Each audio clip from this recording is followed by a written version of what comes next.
All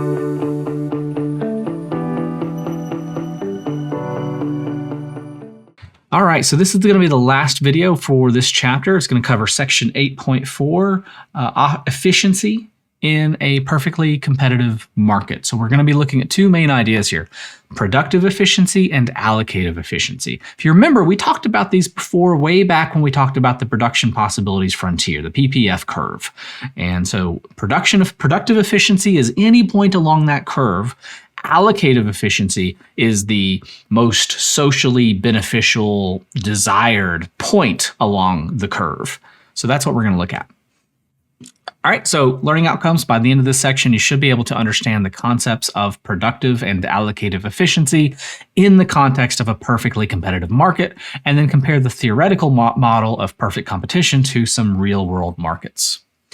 So when profit-maximizing firms operate in perfectly competitive markets alongside utility-maximizing consumers, if you remember Homo economicus from our chapter on the consumer, chapter 6, I think. All right, remember that I have, there's a lot of criticisms about this whole concept of if that person is a real person, same thing applies here. Is there such a thing as a perfectly competitive market? We're dealing with a lot of hypotheticals here, so don't get me wrong. But when you combine those two hypothetical scenarios, in theory, you should get productive efficiency, where goods are produced at the lowest average cost, where price is aligned with the minimum point along the long-run average cost curve.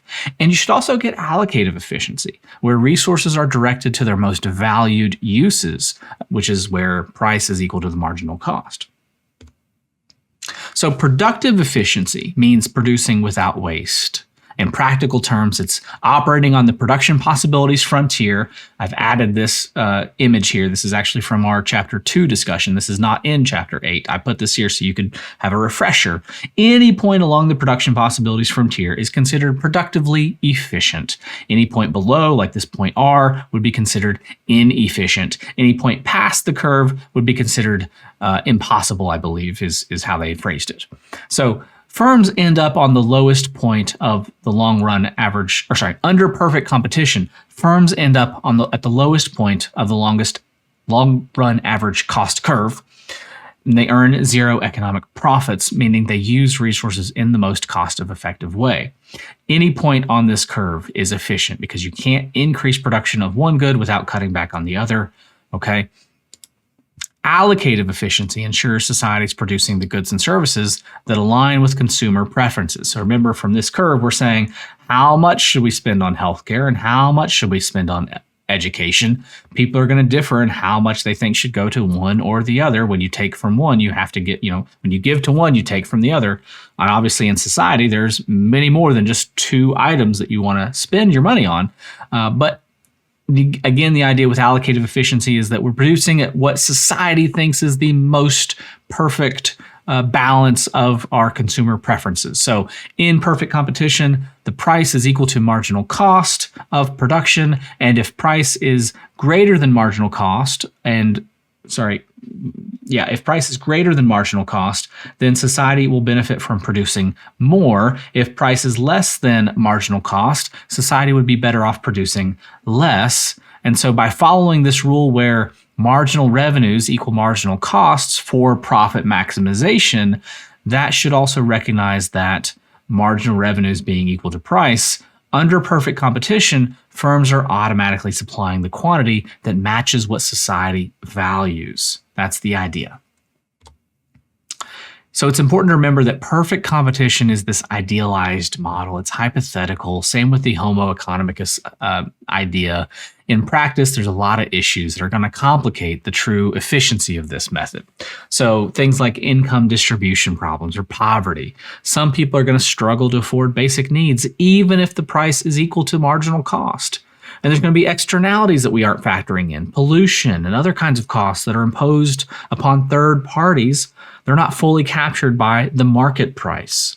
And then there's imperfect information. We don't know everything all the time. We don't know the quality level of goods and services. We might know the price. A lot of cases, a lot of markets, we don't even know what the price is going to be on what we buy. The healthcare market is a great example. We never know what our healthcare bill is going to look like, especially after insurance has done their part.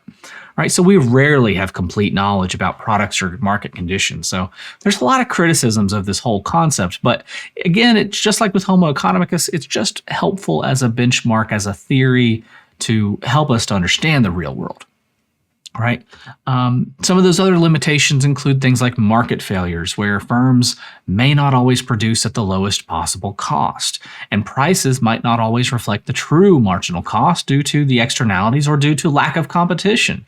Just because a market is perfectly competitive, just because it's easy to become a babysitter or mow somebody's grass, doesn't necessarily mean that there's going to be a whole bunch of people competing for that, right? I can just as easily mow my own grass. I don't have to pay somebody to do it, right? So policymakers, they can use perfectly competitive models for benchmark purposes, but when deciding whether to regulate markets or intervene to address inefficiencies, they really need to think critically about these things. The perfectly competitive system or perfectly competitive framework gives them that theoretical benchmark, but the real world is going to require some government interventions every now and then. It's going to require some regulations because there's going to be market failures.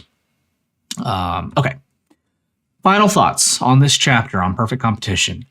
It offers us a model for understanding how markets can achieve efficiency when firms produce where price is equal to marginal cost and price equals the minimum average cost. Real markets don't always match this ideal. So it's, there are issues, there are externalities, there's market failures, there's incomplete information. So there are reasons why we may need government intervention. And nevertheless, the model of perfect competition is still important. It's still a powerful tool because it analyzes how competition drives efficiency and a well-functioning market, right? The survival of the fittest. There's a lot of good to be said about this model embracing this whole concept of the survival of the fittest. The strongest firms will survive. The most efficient firms, the ones who produce the most value to the market, to the consumer, to the stakeholders. They're the ones who should and will survive. Survival of the fittest. So,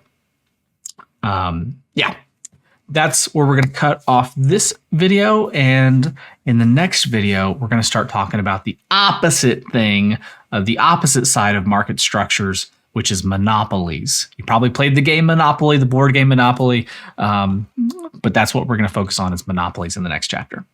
All right, I'll see you later.